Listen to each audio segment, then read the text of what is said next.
Johannes 17 vers 25. Regverdige Vader, al het die wêreld U nie geken nie, tog het ek U geken, en hulle hier het erken dat U my gestuur het.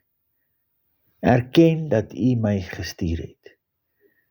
In Christus is ons gekies, geen ander manier.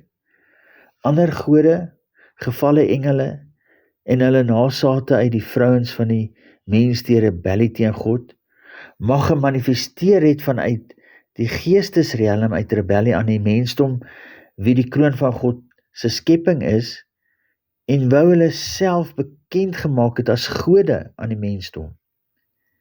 Maar nie een van hierdie gevalle engele het dit selfs oordink. Nee, die gedagte het dit nie eens in hulle geskape gedagtes opgekom nie.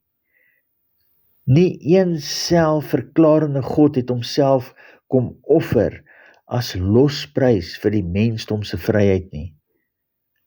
Alle gode ooit gedokumenteer, het wel die mensdom in slawerny aan hulle kom onderdanig maak, selfs hulle kinders as offers geneem.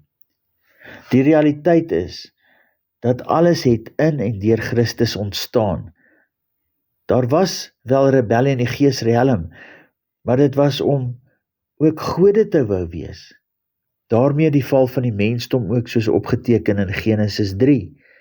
Almal wou gode wees, maar sonder seunskap. Sonder kindskap is dit onmoontlik om na die gestalte van Jesus Christus te wees. Die pad na God se hart is om die Seun, Jesus Christus, te erken as die weg, die waarheid en die lewe. Die enigste pad terug in jou geestelike opstanding uit die dood in die ewige lewe in, is om jou kindskap op te neem, aangebied aan jou deur Vader God in Christus Jesus. Erken dat die Vader Jesus sy Seun as die Christus blauwdruk plan gestuur het, waarin ons deelname bereken is.